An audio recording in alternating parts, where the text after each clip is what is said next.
Perhaps we can start now. Oh, okay. Let me just open my slides 1 second. Oh, not yet. It's okay. And now we'll do introductions first. Okay. Yeah, just a minute. Yeah. So, good afternoon, everyone, for those in Africa, and good morning for those in the US. I would like to welcome you all in today's session and to this knowledge sharing platform of the African Cancer Research and Control ECHO. My name is Annette Nakaganda. I chair the steering committee for this ECHO, and I'm a cancer epidemiologist based at the Uganda Cancer Institute. So I will be leading today's session. I'd like to welcome those attending for this session for the first time, and thank you so much, all of you who are attending all the time, for your time. So today's session is about dissemination of cancer research in the COVID-19 pandemic, and we are going to specifically get a presentation from one of the presenters, Chemtai, about a study conducted in Kenya, and then we shall have a detailed discussion about it at the end. So before I welcome the first speaker, I would like to remind you that we are going to have today one presentation as detailed on the agenda that was given to you just briefly. And then at the end of it, we shall have a moderation about this.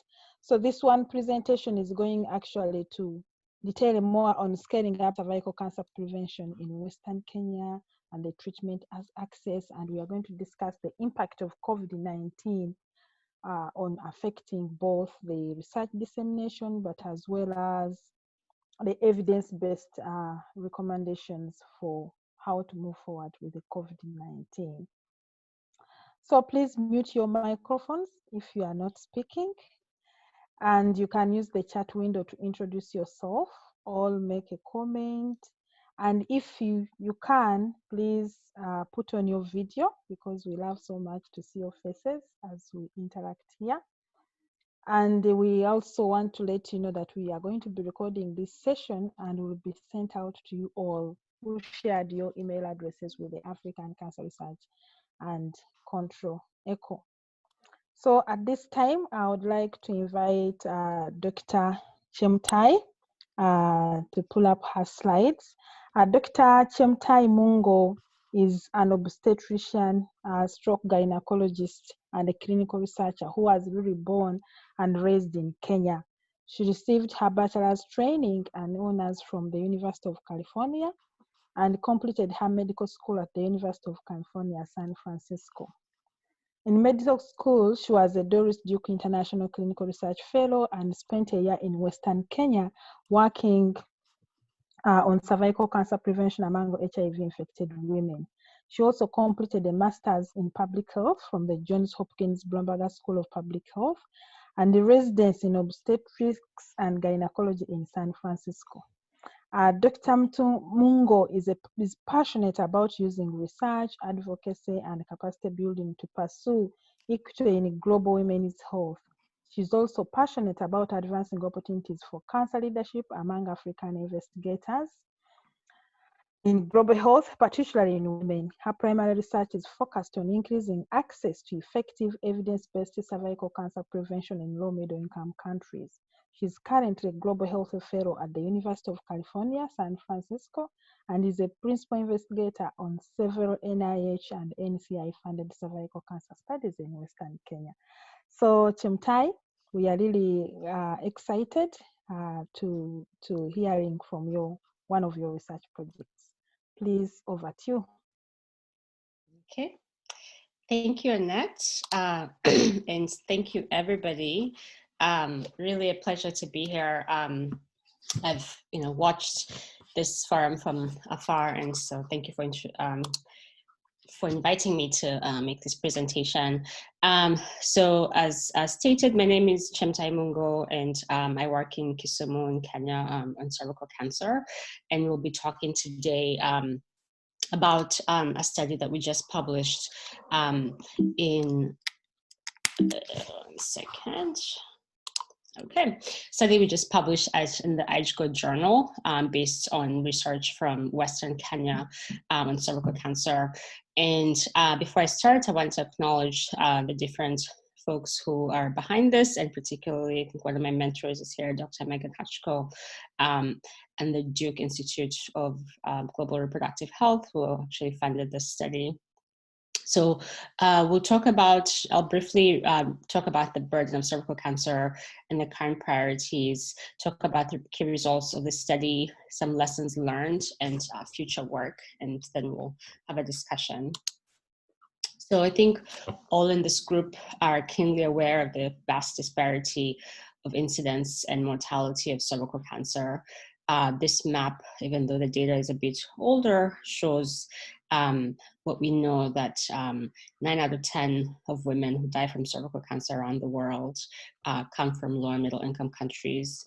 So for example, you know, in the US, you have a mortality of about 2.4 per 100,000 women compared to Malawi, where you have up to 75.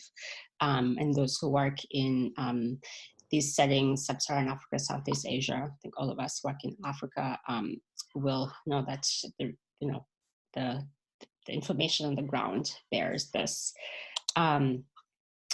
As many of us have contributed, or many of you have contributed over the last several decades, there's been vast data and research that has tried to address this disparity. And you know, I think we know that the United States and the Western world was able to sharply decrease their rates of cervical cancer with initiation of the Pap smear in the 1930s, and really having a robust environment, a public health environment where women are able to get in on a regular basis, get screening, even though the Pap smear doesn't have great sensitivity and specificity, but because they get in regularly, they're able to catch precancerous lesions. And that's why the incidence mortality has really dropped in these countries. We know that the Pap smear and the multi-visit model is very difficult to implement in low resource settings. So over the last several decades, a lot of work has gone into looking at alternative, more resource appropriate methods to do screening and prevention of cervical cancer in low income countries. And this has culminated in several potential options, including screening using the screen and treat method, usually using initially visual inspection of acetic acid, and more recently HPV testing, the advent of sort of more point of care HPV tests that are becoming more affordable, and the knowledge from good studies that shows that HPV testing is superior to VIA. And you know, back in 2018, the WHO and Dr. Tedros called for this strategy for cervical cancer elimination, realizing that we do have the tools between HPV vaccination for primary prevention, use of point of care HPV tests for screening, highly accurate screening for secondary prevention, and now use of ablative and even excisional treatment options that can enable same-day screen and treat. So as we know, the 2030 targets for the WHO are to have 90% of all girls fully vaccinated for HPV by the age of 15, to have 70% of women to be screened by, with an HPV test between the age of 35 and 45 at least once, and most importantly, to have 90% of all women who have been identified to have cervical precancer or invasive cancer to receive the appropriate treatment. And these really are our goals as a community moving forward towards elimination. So there's several strategies around how we can get large-scale coverage of screening and access to, hence prevention. We know that facility-based care has several limitations. Many women live far from facilities. Facilities generally associated with long lines. And women, the preventive model of going to a gynecologist every year, or possibly every 2 years, is just not there in Sub-Saharan Africa. So modeling after other programs that did have looked at community-based care and community-based campaigns, this study was embedded in this idea of doing community-based HPV screening with the benefits that you can reach more women where they are in the community as opposed to in the clinics, with the use of HPV self-sampling, which is a big game changer in the field.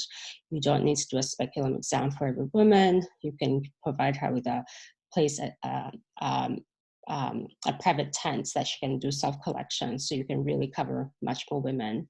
And doing cervical cancer screening as part of a multi-disease campaign can be cost-effective because you can screen people for hypertension, diabetes, etc., and then get cost benefits. And most importantly, these women can then be linked to treatment immediately if you have same-day results, or then can be linked to the facility. And this helps to decompress facilities because only 20% of women actually get in there as opposed to 100%. So this this study happened in 2018 in peri-urban Kisumu in collaboration with the Family AIDS Care Education Services Clinic, which is an HIV clinic, and the Ministry of Health. And the goal was, as part of a multi-disease campaign, HPV testing was offered to women aged 25 to 65 years of age. Prior to going to the community, there was a mobilization campaign. So, kind of vans went out there, some community health workers told women, hey, there's going to be screening, it's going to be cervical cancer screening, please come. And HPV testing was done using the CARE HPV platform, which tests for 13 high-risk HPV types. Briefly, the workflow of the community health campaign. So women arrived and were registered, and then health education regarding cervical cancer, the specific module about HPV, what it is, what cervical cancer, what treatment was done in group settings in local languages. Women were consented to participate in the study. A pre-test interview was done, demographics, looking at, prior history of screening, do you know about HPV, etc. And then women were provided as a private area to do self-collection with a pictorial guide. And then a short post-test interview was done regarding the experience of self-collection. And then women were notified of their results. And importantly, regarding notification, at the time of registration and counseling and consenting, women were asked, how would you like your results to be relayed to you? And the options were a home visit, a text message if you have a phone, or a phone call. And they go to choose which way they would want their results.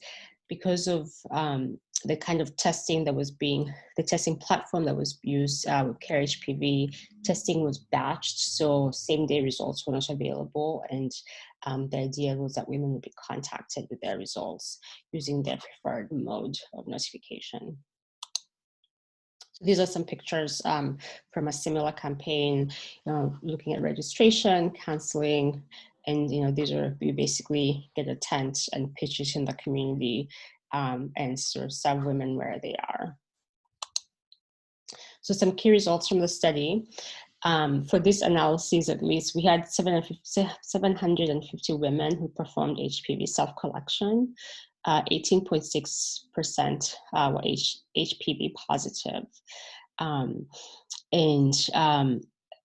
During notification, using again the 3 different modes of notifying results, 92.8% of women who are HPV positive successfully got notified. And a successful notification of the result was defined as the woman was visited in the home and physically, the community health worker gave the results to the woman, or a text message was sent and there was confirmation of being received and read, or a phone call was done and actual communication happened. And attempts at notification were done at least 3 times. So in this model, trying at least 3 times to notify a woman of her result, 92.8% successfully got notified. Of note, when women at registration were asked, how would you like your HPV test to be relayed to you? A lot more women, 61% preferred a home visit as opposed to a phone call or a text message, which I think has some implications for all of us as we think about mHealth, especially in the context of COVID. The mean age of women who attended this campaign and who got screened for cervical cancer was 35.3 years, with a standard deviation of 9. 57% were married, and most women, 52%, only had a primary school education. 30% of women self-reported to be HIV positive. This campaign happened in Western Kenya in Kisumu County, which is the area in Kenya that has the highest prevalence of HIV. The county-wide prevalence is about 17%, but this campaign was part of sort of an HIV testing campaign, so it's likely or expected that it's oversampled for HIV positive women. Most women had no prior history of cervical cancer screening. And when asked, why did you attend this community campaign, the majority came because they were not feeling well or had heard, there was a health campaign happening, but they were not feeling well. So just for some context of what type of woman would attend a community campaign. So the key analysis of this paper was looking at how successful linkage to treatment was following a community health HPV testing campaign. And going back to the cervical cancer elimination goals, we know that, and just from all our experiences, that screening is just one piece, and access to treatment is critical, and hence linkage to treatment. So we try to understand, out of the women who were HPV positive and were notified of their results, how many access treatment. And I did not mention previously that treatment was offered at 2 county hospitals within the vicinity of, within that community. So at the time of screening, women were told, if you are HPV positive, this is where you can go to get treatment, and the treatment was free, and that was emphasized. Again, when the result was relayed to women, this was again emphasized that these are the 2 places you can get treatments. They're both within the community, and the treatment is free. So in this analysis, we found that despite access to free treatment within the community and notification of results of the HPV tests, only about 52% of HPV positive women successfully acquired treatment the 6-month follow-up.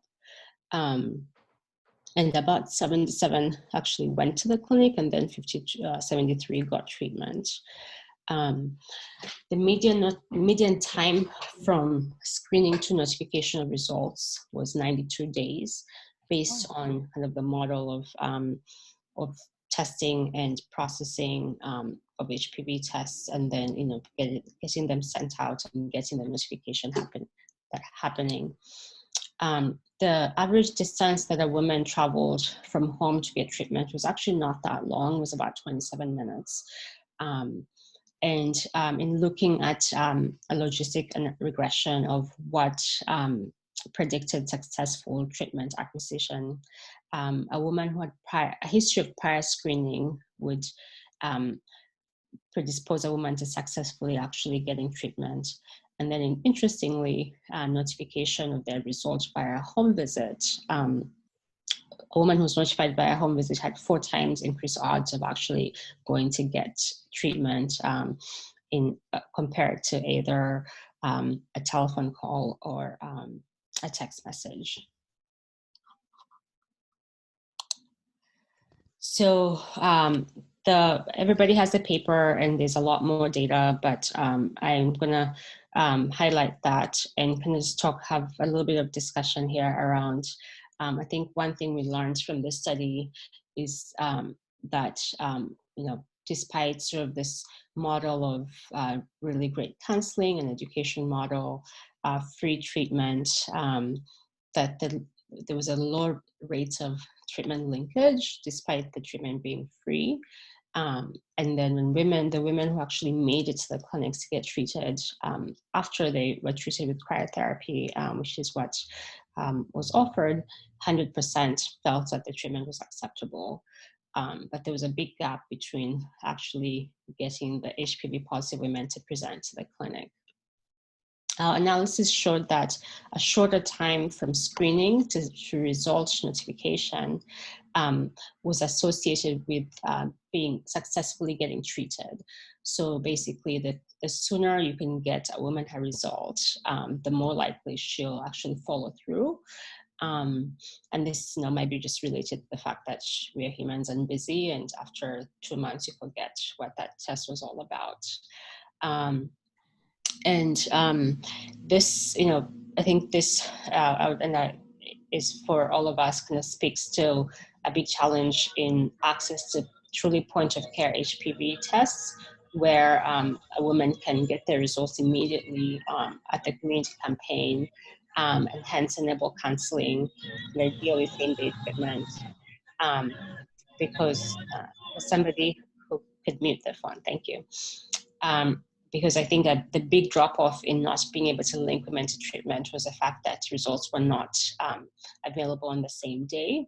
Part of the cost effectiveness of using an HPV test, which tends to be more expensive, is the fact that it's more sensitive, but it's really important for us to link people to treatment. So I'd like to hear about those who are working in the field, around what HPV tests we're using and how we can really get cheap point of care HPV tests to the communities. Some other implications that came out of this research was the issue of, despite a mean age of 35 years, so relatively young women, most women preferred a home visit for a notification as opposed to a text or a phone call, which has some implications for mHealth and our ability to really rely on text messaging to provide care.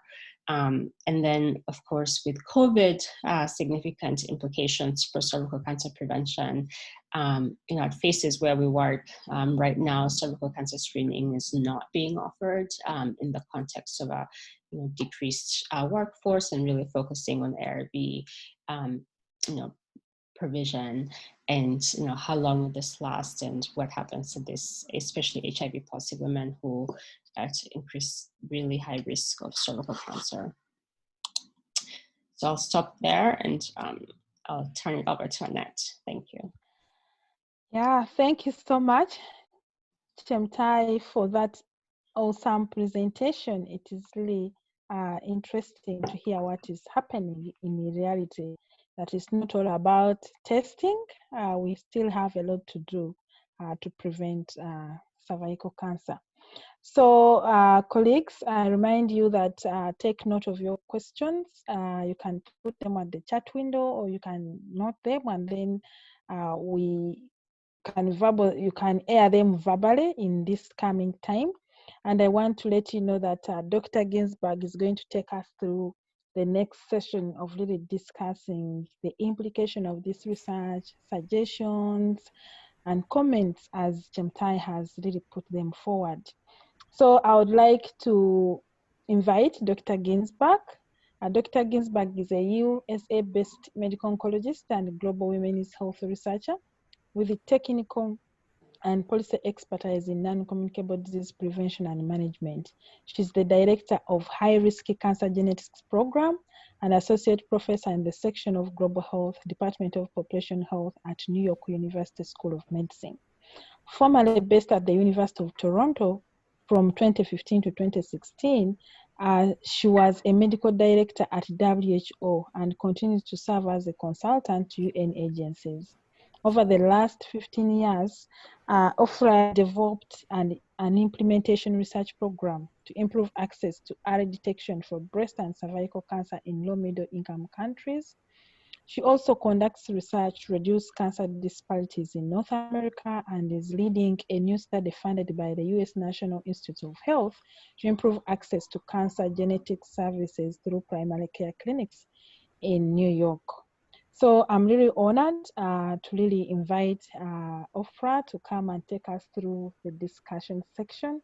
And over to you, Dr. Ginsberg. Thank you so much, Annette. And I want to, excuse me, say I'm really thrilled to be here. It's been a while, and I'm sorry I've missed so many sessions because of conflict. First, just Chemtai, I commend you and your colleagues on really a superb study. And the paper that you sent around, your manuscript, really captures most of the complex challenges that everyone is facing in really taking these new technologies to scale, and that's before COVID. So I'm sure there's many of you who have questions. Probably, you know, I might just take the moderator's prerogative here and ask the first one, but couple of ways we could do this, because I think I can see all of you on the one screen. You can literally raise your hand if you're on video, or I'll keep an eye on the chat box as well. And Mishka, perhaps if I miss one, you can tell me if I've missed something on the chat box. So I'm just going to start with the first question. A very open-ended kind of question. What is your view, Chemtai, you and your colleagues, about the additional challenges now in the era of COVID? You know, for example, this issue of the home visit, that's going to be something that I'm sure will be a broad topic of discussion today. Yeah, thank you. Yeah, it's, I think, you know, COVID is unfortunate on so many levels. And part for the field of cervical cancer, kind of be at this great momentum around elimination. But it's, you know, I think everybody's trying to ask themselves the kind of these challenging questions that were discussed at the last ECHO meeting last week, of this ethics around, you know, offering screening, and, you know, it's life-saving screening, and particularly among HIV positive women, but at the same time exposing healthcare workers, and especially in settings where adequate PPE might not be available, or even, you know, access to treatment. So the ethics of that. It's certainly, you know, I think bleak and difficult as far as, so at the sites that we're working, you know, facility-based screening is not happening currently. It might change, you know, but, you know, and if facility-based screening is not happening, then certainly it'll be very interesting if we can make a case for community-based screening and a community campaign, which, you know, has significant benefits. And I think we know that a vaccine is 12 to 18 months away. And I think I'm hoping, I don't have the answers, but I'm hoping that we don't have to wait 12 to 18 months to be able to get women the care that they need. And I think it speaks to, for example, if we had access to, you know, effective or cheap HPV tests, then you could distribute those. You know, the contact there is much minimal, and really only have the 18% who come in. And then, you know, make sure that the health worker is protected with the mask, HPV, temperature checks, etc. But I think this calls for that HPV self-sampling as a time we could really need it. Mm-hmm. And I'm just going to ask a quick follow-up, because I'm sure somebody will ask, and then I promise that I won't ask any more questions unless there's really, is anybody clamoring though? Nothing in the chat box yet. Okay, here we go. The fact that you gave patients the choice of how they were going to receive their results, I think maybe surprised some of us. Certainly it surprised me based on my own experience doing studies around this topic. 60%, I think you said, who actually preferred the home visit. And the home visit was a facilitating or a factor in the likely uptake of coming for treatment. So I wonder if you did not have that option, because besides COVID even, but if you didn't have that option because you don't have enough healthcare workforce staff, et cetera, would people be more amenable if you didn't, you know, you just said, look, we're going to phone you or we're going to text you, which do you prefer? Notwithstanding the absent, if people don't have phones. Do you think that would have made a difference? Because there's other studies showing that those are very acceptable methods, but I don't know, they're apples and oranges because you gave them the option, right? Yeah. That's a really good point. If you didn't give folks the option, and then I think it also speaks to why do they prefer a home visit if they have the option, and how do we bridge that gap of maybe the personal contacts that it can't happen with mHealth. I think one challenge that we've had in our setting that I think is similar to others working in sub-Saharan Africa, and I'm curious how the other studies that showed high uptake of mHealth dealt with this, is the fact that people severally might not have a phone, so the SIM card itself might not be active all the time. So depending when you're calling, depending when you're sending out that text, that SIM card might not be on the phone. So really following up to make sure that those messages are received or those phone calls get through. That's actually, it's a really interesting point as far as I think in this study, then if we didn't offer the option, it's possible that the uptake would be even lower, which of course is concerning, but perhaps something that Sometimes can I pop in a little bit on the home visit stuff? Oh, so Megan's there. Sorry. Yeah, I didn't see the yeah, we're in the middle of coordinating an orthodontist appointment, so I'm in my car. So the home visit option really was taken up in much greater numbers in this setting than in settings where we did HPV testing alone, where we offered women the options of home visit versus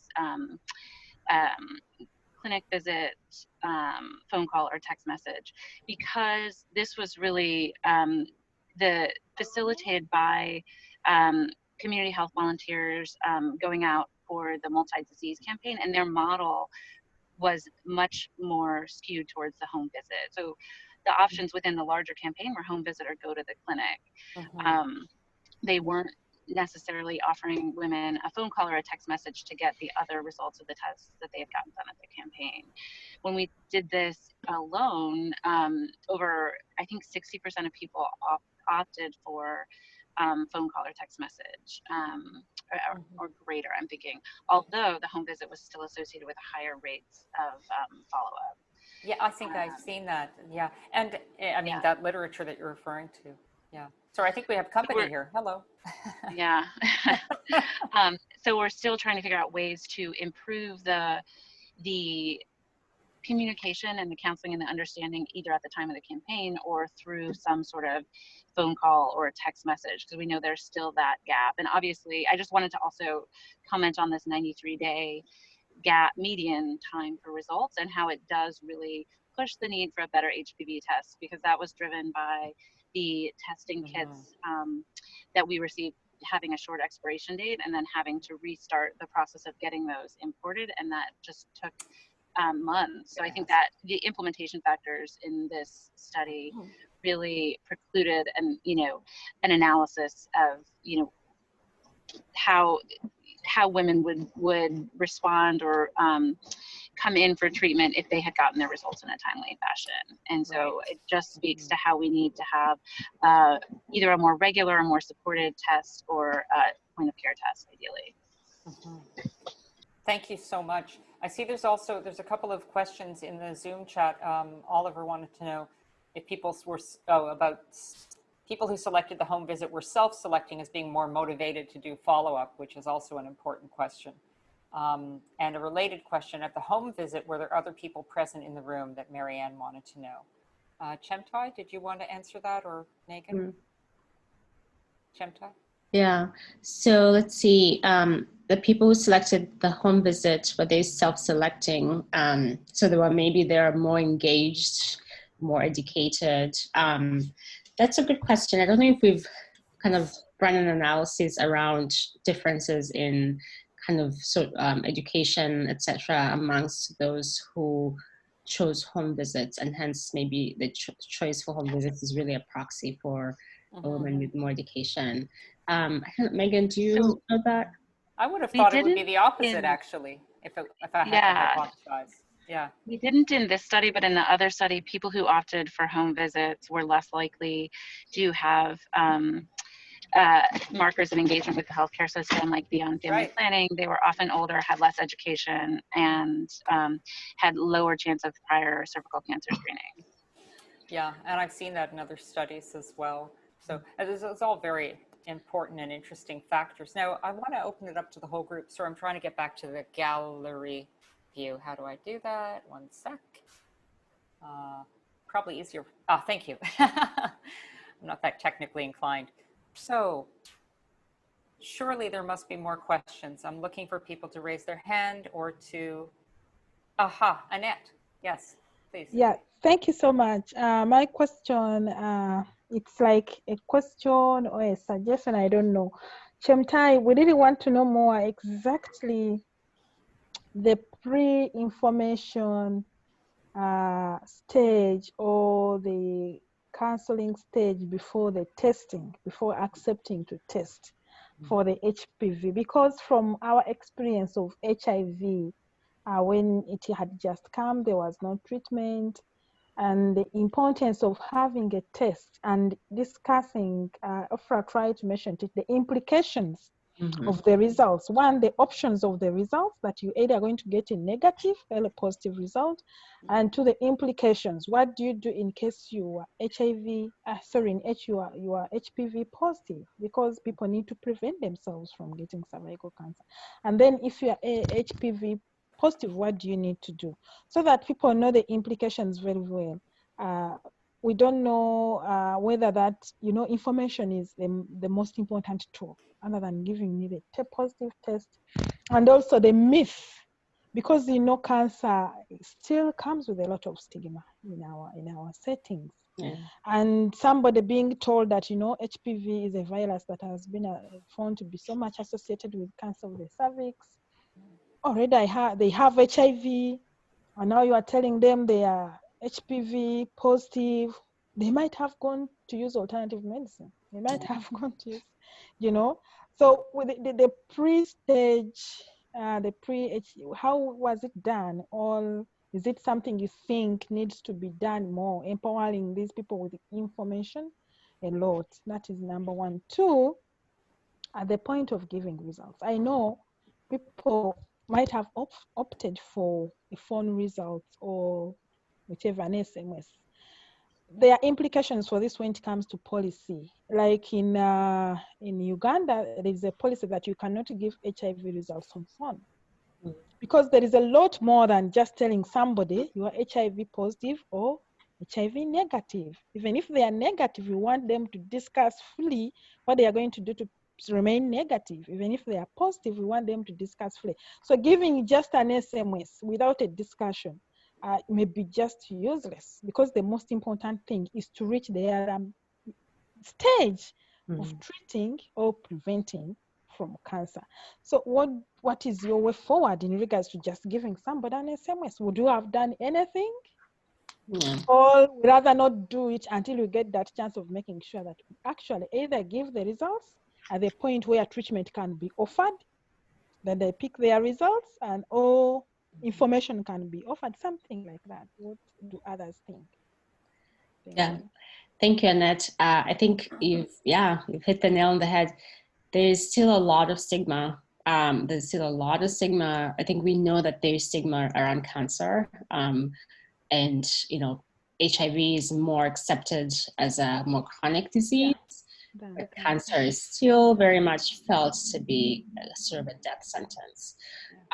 So there's a lot of stigma around, and just that messaging is really, it's challenging because HPV is also new. At the community campaigns, there was sort of, very detailed education module that I can share with the group that kind of talks about, what cervical cancer is, what HPV is, this fact that it's preventable, and then at the counseling stage as well. But I think because, in general, cancer in sub-Saharan Africa just has a lot of stigma, and for many women, especially if primary education is your highest, highest rate of education, you need multiple kind of, times to hear that. to really kind of fight that stigma that is in the community.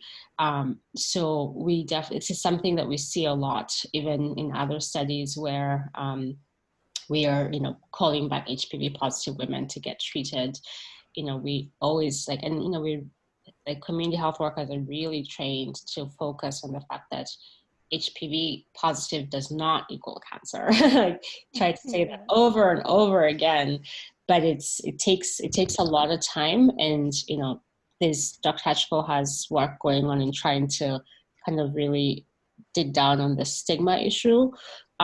Because yes, for example, in Kenya last year, 2 prominent politicians died of cancer in a short period of time. So again, that was another thing where there was a lot of fear. And I think despite, a lot of counseling that's happening, and we focus a lot on the counseling, the stigma in the community is very palpable. And this is why ideally you want to test that the result is there the same day. So you have that face-to-face discussion. Like you were saying, a text message, is likely not enough, or potentially not enough. It's other studies show that it's possible, but especially with the women with low education, for whom much of the community is telling them that cancer equals death. If you can get that result where that healthcare worker is in front of the patient immediately, then you can really reiterate that fact that HPV test, positive HPV is not cancer. That I think is, and then the issue of notification. I think the challenge with having folks come back to pick their results and hence be notified in person is that many people don't end up making it back. I'm curious, Megan, if you have other thoughts on this.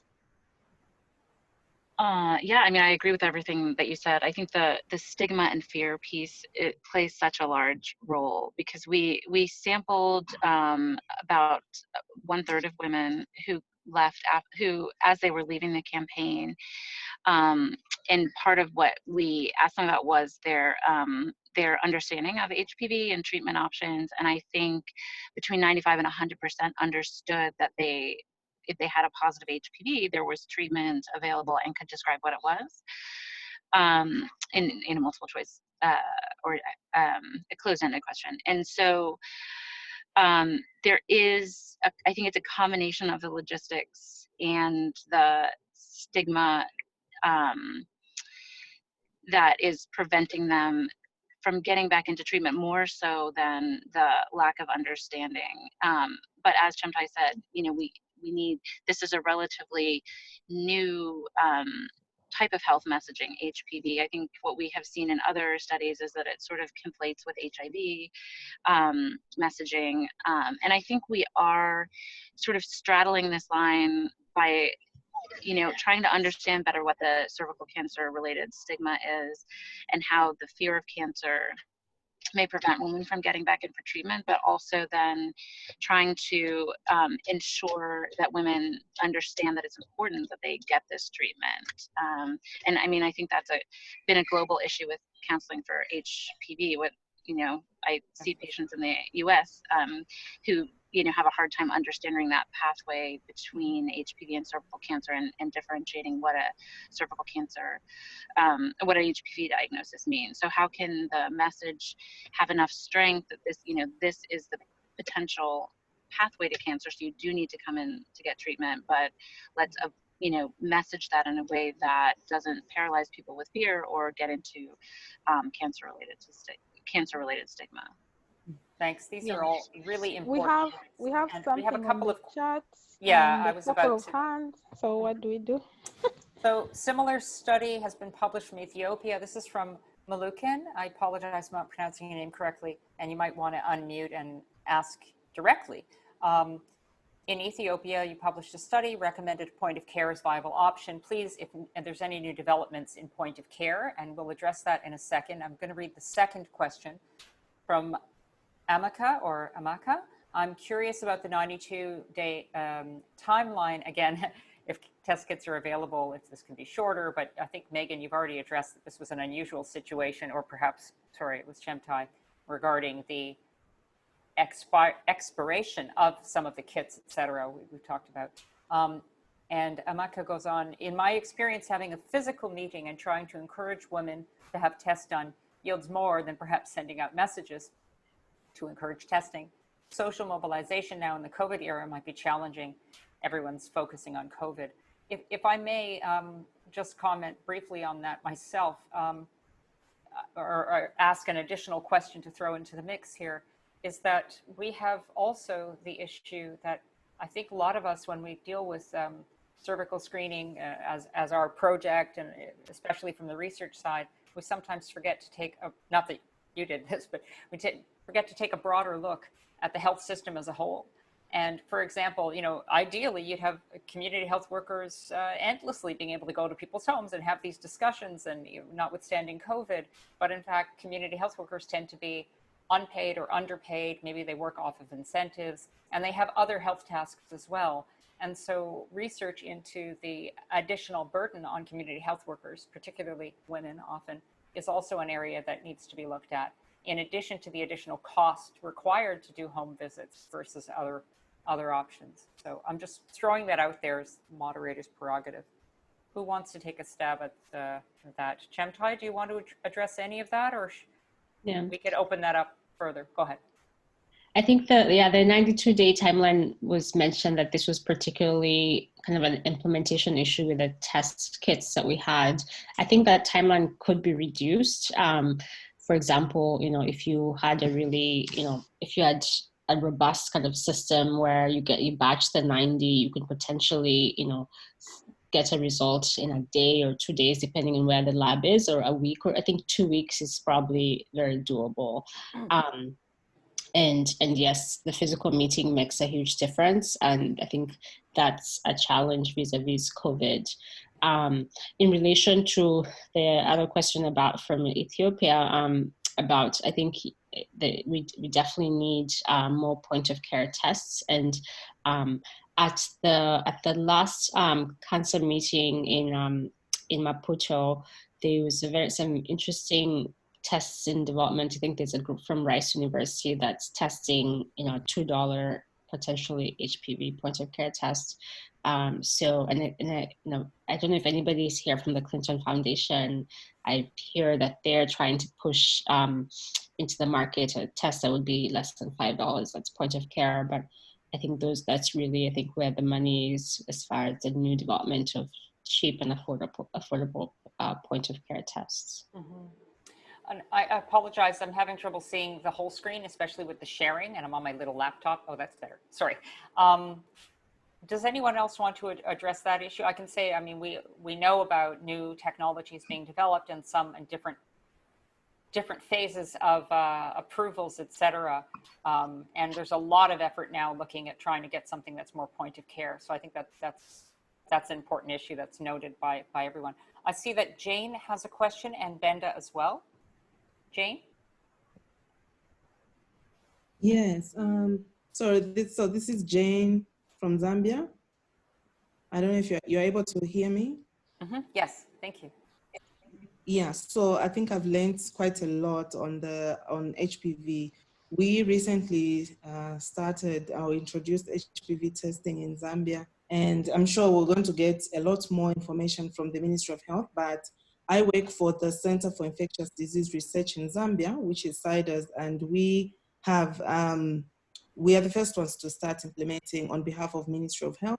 So we draw some lessons learned and see how we can roll out and scale up cervical cancer screening using HPV tests. So I just wanted to, I think I've learned really a lot of things from Dr. Chemtai. But then I think that the bottom line here is the need for us to have a point of care test. Because I think our major challenge is we have a really high positivity.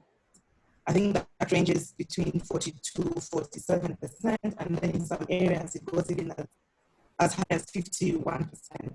But then when you look at our protocol for treatment, the woman that is HPV positive has to come back to the facility to get an assessment before we provide treatment.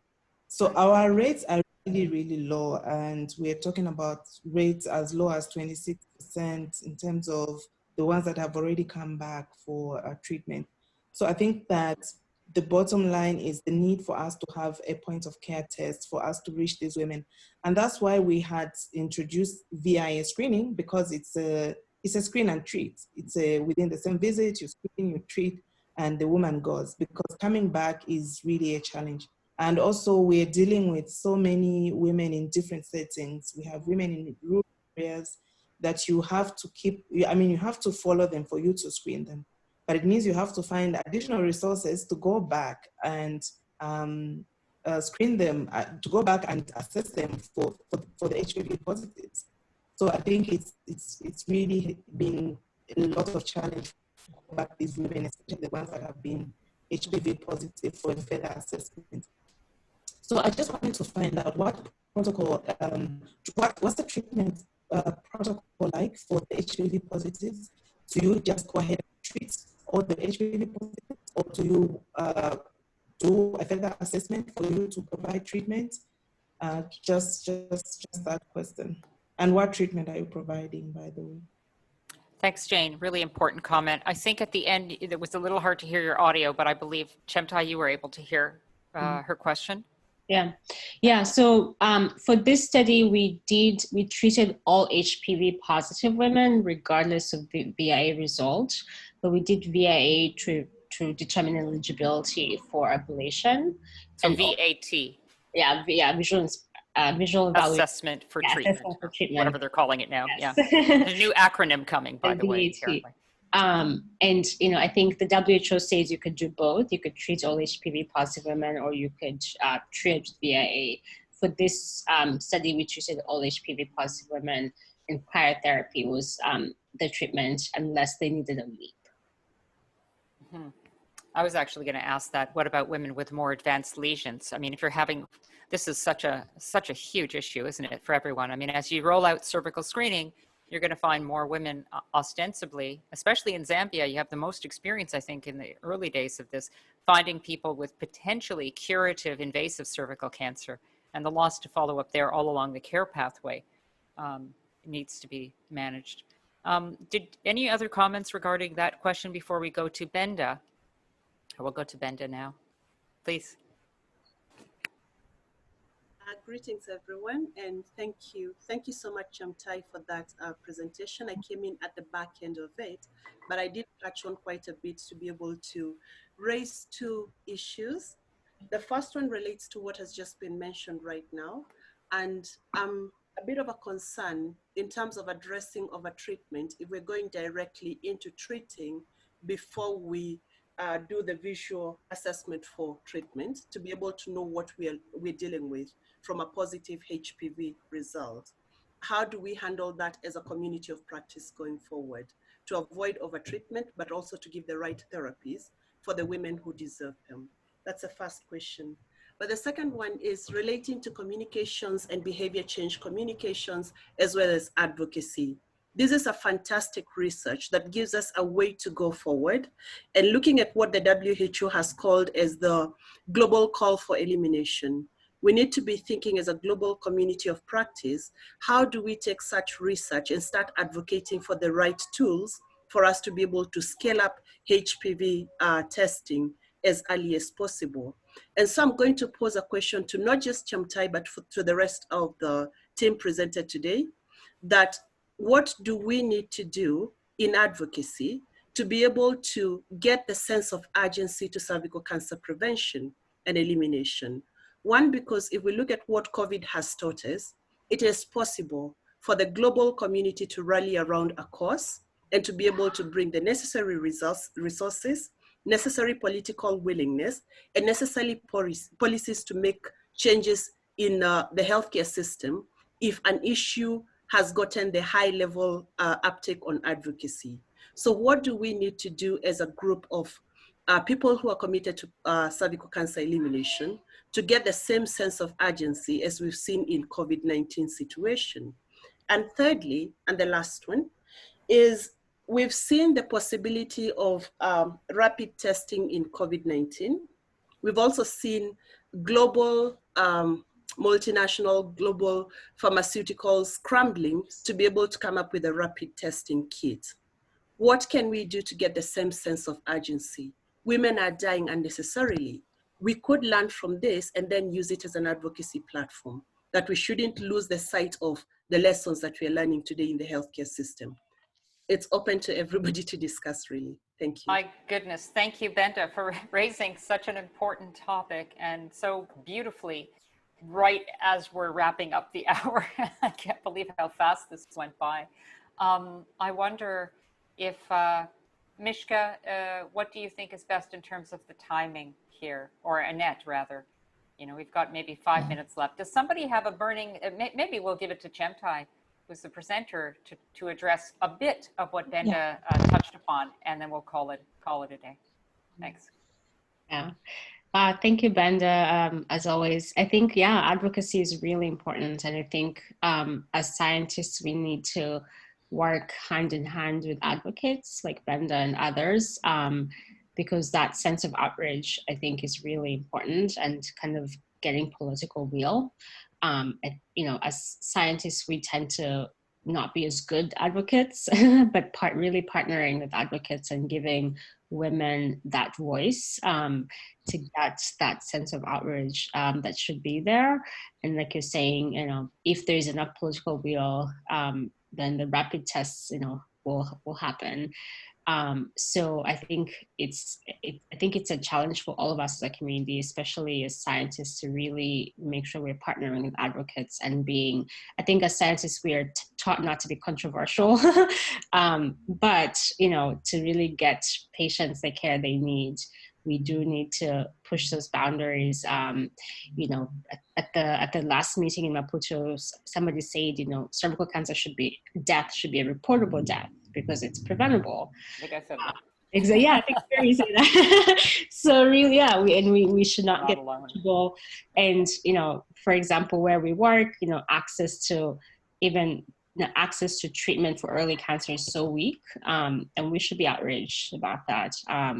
So I think I would say is really partnering hand in hand with advocates to kind of raise our voice to kind of demand that political will. And I'll take other comments. Excellent note, I think, to end on. Annette, is there anything you'd like to say as we wrap up? We could go on all day like this, right? This is such an important conversation. No, I think we need to wrap up, but the most important thing, as Chemtai said and Benda, we really need to advocate for this. But as I keep on saying, we need to package well our advocacy messages. It is really very hard to convince the policymakers on one study. We really need to come up and do a sort of a combination. They call it systematic review. Some review, a combining of the results, saying the same things. And then after getting the evidence from research, we consider other decision-making processes like the circumstances we are in, and why are we saying that, and put up very well that written thing. We, in Africa, it is something we have not done very well, because we all know that evidence-based practice does not only depend on research. There are so many research findings is part of them. There are circumstances, there are settings, there are attitudes, there are practices that are actually going to convince the policymakers and the decision and the planners to change the way things can be made. So thank you so much, Chemtai. This is a very good step. We really need research evidence and then put on other things to make a case. So Benda, we can come together and actually use the beautiful research evidence given by our academicians and then put up a case. That should be another way forward to implement and to put things in action. So thank you so much, Ofra, for really moderating this discussion. And in the interest of time, I'm sorry we have to close the discussion now, but members are invited to continue this discussion on Basecamp. It's really a very good discussion. Even if you think over something overnight and you really felt we wanted to get this, please go on the Basecamp and put up your best suggestions and your comments and anything we can do to make sure that we take the research evidence into practice. So I would like at this time to call Mishka to do some announcements. Thank you, Who Annette, can and thank really you close? everyone for today. Just briefly to say, we did post a survey on Basecamp, and as a result, thanks to all of you who responded, we are going to move to a bi-weekly series for this ECHO so that we can continue the dialogue more rapidly than the previous monthly sessions. So the next session will be June 11th. I will be sending out information about that very shortly, and thank you all for joining today. Back to you, Annette. Yeah, all right. So it's really exactly, we're at the top of the hour and it looks like we've come to the end of the session. I would like to thank so much Chemtai for the beautiful, effort and all the work you're doing and for giving us time to share your results with us on this forum. I also thank Dr. Ginsberg for actually moderating this session. It has really been beautiful. And thank you all for attending today's session. And I look forward to seeing you in 2 weeks. That's our 11th of June for another important discussion. We shall keep you updated. Stay safe and take care. Thanks, everyone. Bye. Bye, everybody. Thank you. Thank you. Bye. Bye.